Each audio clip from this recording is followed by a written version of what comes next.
to the Gita Brown Show, bringing harmony into everyday life. Today, guess what? We are talking about how to amp up your music performance. So I'm Gita, and we are here to give you lots of inspired guidance and practical tips. If you're a musician, obviously this session is for you, but this really stands in for my writer friends too, my artists, my visual artists, anyone who is asking their body to be of service in creating art. This episode is designed for you. You will find guidance and inspiration.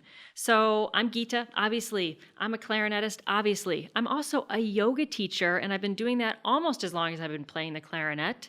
And I help creative people from all walks of life to develop a holistic lifestyle that supports their peace, health, and joy.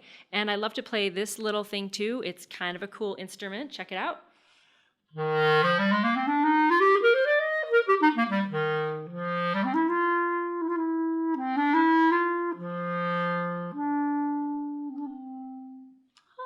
Can you see the little bluebirds of happiness floating around?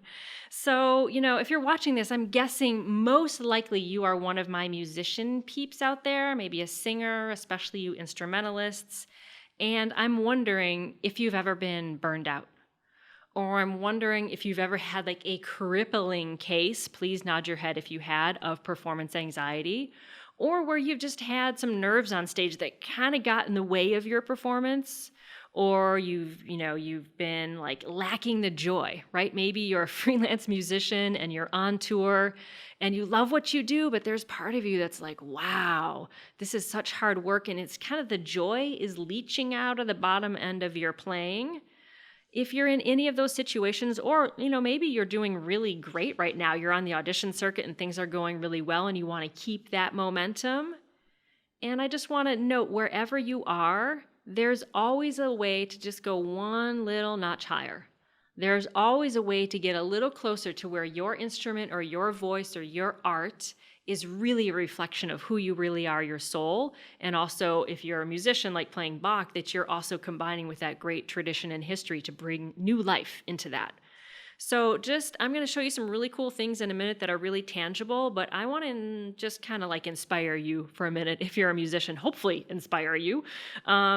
Just remember the why for a moment. Most of us got into playing these things, like I picked the clarinet because it could play really loud. I started out on violin, and it was, I was kind of doing the lightly row thing.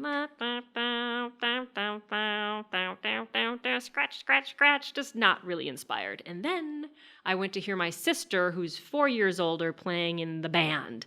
And the band was like booming and clanging and banging and loud. And I went, whoa, that is what I want to do. And luckily I had a band director who put this thing in my hands, and I never looked back ever since. So most of us got into music, right, with some little spark like that. There was some moment that we were like, oh, wow, this is fun. And a lot of times, especially if you're professional, we can forget that fun a little bit. And we forget to nurture things every day when we practice that connect us to that fun and that creativity. So I'm going to show you a little bit of that in a minute. But remember that out of that initial joy of why you started doing music, remember also the larger purpose of what music does in our society. We as musicians serve such a vital role, and often we don't reflect on it or even stop to think about it. So number one, we reflect the times that we're in. All the art, all the songs you're writing right now, everything you're playing, all the new compositions that are occurring are reflecting these moments in time in the 21st century. The art we're creating right now is what they're going to look at 100 years from now to figure out, what were those people thinking at the turn of the 21st century? What was going on in their heads? People look to the art of the time to give them a sense of what humanity was going through.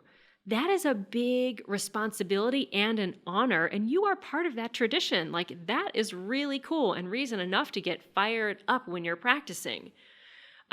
Musicians also, we just bring the joy. You can be busking on a street corner in New York, as one of my clarinet friends does, hops on the subway and plays for people for fun. You're bringing the joy to people's lives, right? That cannot be underestimated. Life is hard, and we as the joy bringers, that is valuable. It is so important, the work that you're doing. We entertain. That's really important. If you're a music therapist, I happen to be a music therapist. Boy, we know how much you help heal the world. And yes, I will use that word, heal. Absolutely heal the world, help bring community together and foster communication. Beautiful things. So remember, your work as a musician, as an artist, a writer, visual artist is important. You are the bellwether of the times, you are the representative of the times, and you are the keeper of the beating heart of society. That's your job. And also to bring the joy. So if you want to rise up to that level of impact and influence you can have on your community, and you want to play with your full expression and have fun doing it, there's some things you need to start doing today that are going to help you level up your musical performance. So I've been playing this little guy. How long have we been together? Not this specific clarinet, but the clarinet. I've been playing this guy for about, 31, 32, 33, more than 30 years, let's just say that. And I've been teaching almost that long. I started teaching when I was in high school. So yeah, I've been playing clarinet. Okay, honestly, it's been 35 years. I've been teaching for about 30 years. And I can tell you the number one limiting factor that people have in reaching their artistic development and potential, both technically and as artists, like on expression, the number one limiting factor that all of y'all have, I'm going to say it, every single one of you have if you're not doing this, your limiting factor is that you haven't developed mental and physical mastery. And I'm not talking about the instrument. I'm going to even set it down for a moment because I'm not talking about what you do out there, and I'm not talking about the voice that you sing with. I'm talking about your mental preparation and your physical preparation before you ever play the first note. That is your greatest limiting factor. If you are not attending to the thoughts that are in your head and you're not preparing your body like an Olympian athlete does to play your particular instrument or make your art, you are always going to be limited in your growth and your potential to have your full artistic voice shining. You're playing with like half a deck, my friends. And I've seen musicians get away with it for kind of a long time, but at some point, injuries creep in. At some point, burnout creeps in. At some point, they just get disgruntled and turned off from the whole thing and they quit and do something else. I see them doing it and they're robots out here playing in a major symphony, but there's no joy, there's no heart, there's no connection. They've limited their ability to impact because they haven't taken care of their mental preparation and especially their physical instrument preparation before they come to their instrument or release their voice. So chasing after improved technique out here is a losing game. You're not gonna get there unless you nourish the fullness of your mental and physical self before you play a first note. Let me give you this analogy, like trying to become a great musician or just the greatest musician you can be, whatever that means for you, without nourishing your mental and physical body is kind of like trying to grow tomatoes in sand. You might get a little tomato and be like, okay, I grew a tomato, but it's not going to be the same as if you grew it in fertile soil with lots of sun and lots of water and lots of nourishment. It's just not going to be the same result. So what kind of tomato do you want to be? That's a really weird analogy. Who wants to be a tomato? But one of my great teachers, Deborah Hodacki, Deb, if you're watching, hello. She's now currently down at LSU teaching the clarinet studio there, formerly of Interlochen Center for the Arts and University of Michigan and lots of other great schools. She's a fantastic clarinetist, and she says to me, yeah, I can pretty much tell if the clarinetist is going to be able to play before they even play their first note. I can tell by the way they sit in the chair. I can tell by the way that they compose themselves. I can tell by how they're thinking of the piece before they even play it. And I can tell by the quality of their inhalation what their playing is going to be like. So I hope I've inspired you to warm up, and before you warm up, but you need a systematic set of practices that are going to help you get in the flow. I think I've been doing this long enough that I feel like picking up the clarinet is just like breathing for me. Someone hands it to me and I can just like be there and play.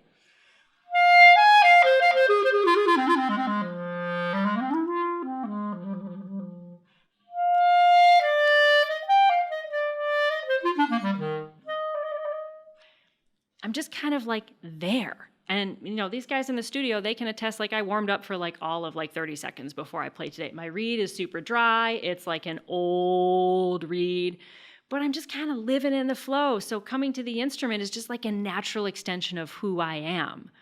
So let me teach you a little bit of how you can train yourself with this mental and physical preparation before you come to your instrument or your voice or throwing paint on the canvas.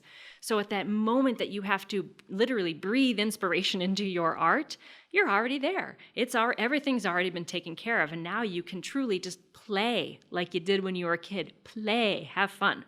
Okay, so first of all, I like to run all of my clarinet students through this, and we usually do it on a big whiteboard and all of that. But just imagine, if you will, before I start practicing every single day, I remember the why. And I'd literally put this on a sheet of paper. If I had a whiteboard behind me, I'd put it on there. Why? Why am I practicing? And no, I'm not talking about a practice journal where you're getting like on measure 72 of the Bach, I need to get it to 120 beats per minute. Like, no, I'm talking about the greater why. Your why might be to play at my nephew's wedding. Your why might be to win the audition. Your why might be to like land that coveted gig with that pop singer. Your why might be to get Taylor Swift to sing my song. I don't know. Whatever your why is, you write it down, like that bigger mission, so that at every practice you are reminding yourself of that higher vision, because that will pull your technique forward. That will pull your motivation forward. And that will prime your mind the way Olympic athletes think about a race. They see themselves winning it. Right? You have to train yourself to think at that higher level of aspiration. Okay, so remember your why. Put that there. And then kind of go to your mind for a moment and think mindset. So I put why on the board, then underneath that I put mind with a question mark. And what is your mindset? This is it. You want to set your mindset for your practice. Here's the one I use that my students use, and it's just really fun. Curious. That's it. Be curious. Sometimes we add and be aware. Because if you're curious and aware, then a warm-up becomes something like, let's see what happens. Instead of like reacting to the instrument and reacting in fear and like trying to control the notes and like make the Bach happen, you're like, let me be curious. Let's see, is this reed going to speak today? Am I going to be able to play the Bach? Let's just be interested and curious. It's like exploring things rather than trying to control them. All right, so remember your big why, and then set your mindset for your practice. Curious, and I like to just be aware. Oh, my shoulder is tense. Oh, my jaw is clenching. Oh, my fingers feel stiff. And when I'm aware, then I can sort of shift things. I move out of trying to control the art, and I get out of the way, and I let it happen more. So you got your why, you've got your mindset of being curious and aware, and then you've got this whole like body thing that you might want to like help out a little bit. So many times we're coming in from all kinds of crazy things and expecting to like put the instrument together or like stand there and then like all of a sudden create art or all of a sudden focus or all of a sudden play, a really complicated passage of Bach. And that's kind of ridiculous. What if you took 5 minutes at the beginning of your practice to kind of work out the kinks, Maybe you've been hunched over a computer writing a grant. Maybe you've been on a tour bus and like sleeping like all cramped up and awkward. Maybe you've been rushing through your day at high school or, you've been, sitting in finals or something and your body's just crimped. How are you going to be able to fully let your body support your art if you're all tense and tight and have horrible posture? But we often, especially instrumentalists, I am looking at you, y'all skip this step all the time. And you're over there trying to play like this. And you can't even make it through a phrase of music. So, taking 5 minutes actually to step back and warm up the body will get you that much more productivity. You will get that 5 minutes back tenfold. Every time my students skip their warm-up, they look at me, especially if they've been doing it like 6 months, they look at me and they go, oh my gosh, I have no air support. My sound is horrible. Can we stop and really warm up again? They start to notice the difference. So let me just show you right now. You don't have to believe me. Let's just experiment. Try this at your next practice. Kind of chart it over like a month or so. Just do it and don't do it and do it and don't do it and just observe what happens for you. Find out what your body needs to prepare for music. I'm going to show you a few things that I do right now. So it's really simple. Guys, I have headphones on. I'm like attached to wires. There's a mic. I've got a dress on. Like I have heels on. You can do this anywhere. You could even do this on a tour bus. So one of the number one things I do is to make some space. I'm going to actually throw my net up here. And then I'm going to play a little bit more in a minute. Can't wait. Okay. So one of the number one things you can do is to make a little space in your body for your breath. So want to see the easiest thing ever to warm up? You just inhale the arms up. Then you flip the palms, exhale the arms down.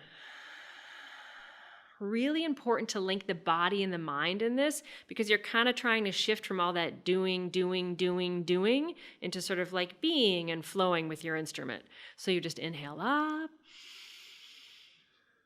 And then you exhale down. And please do these like at your own pace, right? Because I don't want to control your breath out there. Your breath might be a lot faster. It might be a lot slower. Just giving you some ideas here. So flow with your own pace. And then you can inhale up. I love this one. Imagine there's a string on the top of your head. And as your arms go down, that string on the top of your head is pulling your head up, up, up, up, up, up, up, up, up. It really helps if you close your eyes. Let's do one more. So you just inhale up.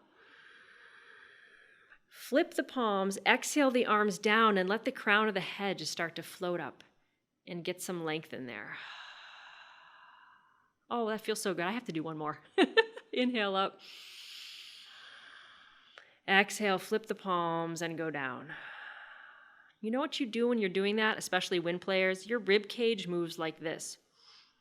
Your ribs don't like spread apart all the time when you're breathing. Very minutely they do. It goes like this. So when you pull your arms up like that, you're making more space for the breath to come in. You are improving your breath endurance without even trying.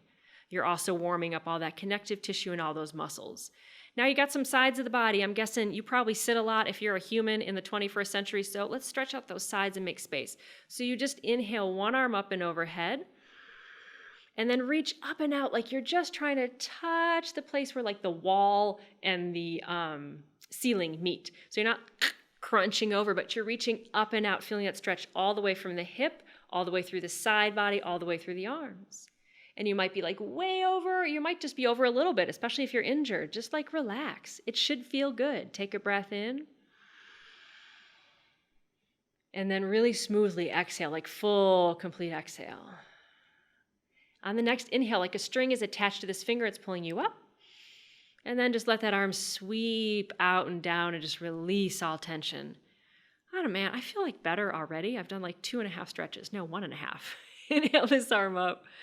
And then just nice reaching up and out. So it's like you're trying to make space in this side body here, right? Again, no hunchy wunchies. Reach up and out. Let your hips relax. Full energy. Notice my fingertips are reaching. Maybe they can see that. Maybe they can't. Take a breath in and out and just kind of relax. Then inhale up and then release that arm. And as I release that arm down, I just let it completely drop. Now, a lot of times, think if you're a violinist, think if you're a flutist, think if you're playing trombone, think if you're on stage and you like to dance and move all around, you need to get your torso loose and free. Us clarinet players, we like to do this kind of thing. So let's do like a little twist to kind of get the spine into a nice alignment. So you inhale, exhale, turn the belly button to the right, the chest to the right, the shoulders to the right. I'm going to turn my head. You might lose my voice, but just follow me.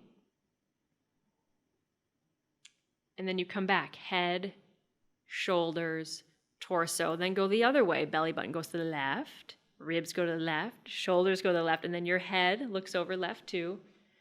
Opposite arm to opposite knee. This hand can be on the chair, on your back, wherever feels good. Just a little twist. And then you just come back to center. And then do that same breath you started with. Inhale up. And exhale down. And now get your feet in a really comfortable position. Find your feet on the floor, right? So you're well grounded there. Your ankles are under your knees. Your hips are in line, your knees are in line with your hips, right? And then from there, your whole body can stack. And just kind of sit for a moment and kind of relax. Do a little mental scan. Is there anywhere in your body that still is holding a lot of tension? Just send a little mental message there like, hey, hips, relax a little bit. Hey, shoulders, relax. The more you relax, the more you can connect. I'll usually do something like that. This is a really mini class for you guys, like 5, sometimes 10 minutes before I practice. Every time I do it, my practice productivity goes up. My breath support goes up. In fact, right now I feel like so ready to play, I cannot contain it.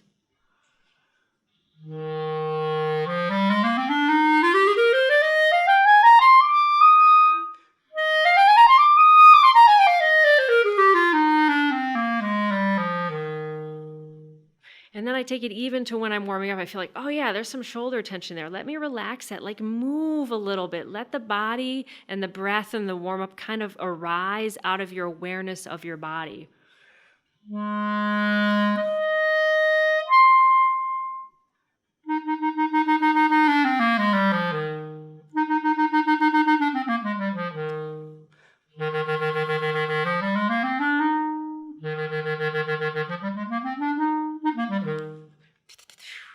And the whole point for a warm-up is not that it sounds great and sounds awesome, right? It's that you're curious, that you're aware, right? That you're curious and you're aware, because from there you can shape anything. What I noticed in my body was that playing versus the playing I did at the beginning, I felt warm, like from the inside out. I felt like my breath was like this barrel of breath that I could just tap into. Before it felt a little more effortful, like I was trying to play, and now it just sort of it happened, and I could feel that I could just sort of shape things really easily. And also my fingers were like, phew, they were just flying, and I didn't have to really force them to move. And that was just like a warm-up with like cameras and lights and like people watching me in the booth, and like a very weird situation to be doing a music warm-up. So imagine if you did that like every day. You were training your curiosity and awareness. So my friends, if you're a musician, if you're an artist, if you're a writer people, I'm a writer too. We can be lazy. We sit a lot. Get up and move around. Do a little mental check-in before you practice, right? Remember your bigger why. Why am I in this career? Why do I do this as a hobby? Why do I care about putting myself up on stage and playing this music in front of people and, risking critique and judgment and feeling vulnerable? Remember your why. And then set your mindset for your practice. I'm going to be curious. I'm going to be aware. Maybe even throw in playful there. Why not? Couldn't hurt. And then do a little moving and breathing to really get your body and your mind set for that practice. So by the time you practice or you step on stage, everything in your being is engaged so that you can get to that next level of your artistic level and growth. Because remember, we're talking about how to amp up your musical performance here. If you liked that little taste, that like little mini class I gave you, it was like super mini. Can we call it super mini? It's like one of those little junior cones you get. Just a little taste. I have a whole series of warm-ups, like the warm-up before your warm-up series. Just hop over to my website, gitabrown.com. I have warm-ups for every occasion, for when you're extremely tired and you can't even practice, but you need to do something. I have warm-ups for when your nerves are going crazy. I have warm-ups for just your everyday practice. I have warm-ups for wind players, specific stuff for different instruments. Just check it out. You might find some stuff there that's really helpful. If not that, go take some yoga or some Tai Chi, especially with a teacher that is teaching you how to be aware of your own body. Not yoga that's like pushing you and like getting beyond your limits and always striving to do like fancy, complicated things, but yoga that's a little more gentle and inward, because you have to train your awareness to observe your body so that you can flow with your music. Make sense? So do some warm-ups to amp up your musical performance. Let's use a rhythm. Train your mind, train your body to be in the flow. So my friends, I hope you liked that. That was really fun for me. I think I'm gonna have to bring my clarinet back, unless y'all tell me you hate it, in which case I won't ever. So let me know, drop a comment.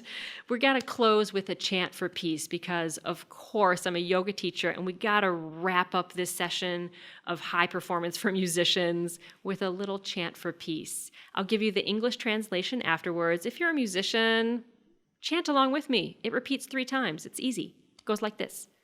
Loka samasta sukhino bhavantu. Can't hear you. Loka samasta sukhino bhavantu. 3rd time's a little different. Loka samastaha sukhino bhavantu. And it means, may the entire universe and you, my dear artist friend, be filled with peace and joy, love and light. Om Shanti, Shanti, Shanti. Peace to you. So, if you liked this, please share it with a friend. Maybe you have a musician friend who would like it, or even better, hop over, not even better, but pretty nice too, hop on over to my website, gitabrown.com. I've got all kinds of resources for musicians there, warm-up series. I have a deep relaxation series coming on the way, and a whole yoga for musicians course coming in 2020, which will be so fun. And please give me a shout out on Twitter, Instagram, Facebook. I would love to see you there and hear about your musical progress and what you're working on and how the flow state is working for you. Please be in touch. I would love to hear from you. You can find me at Gita C. Brown. Okay, my friends, be well. Om Shanti, Shanti, Shanti. Keep playing.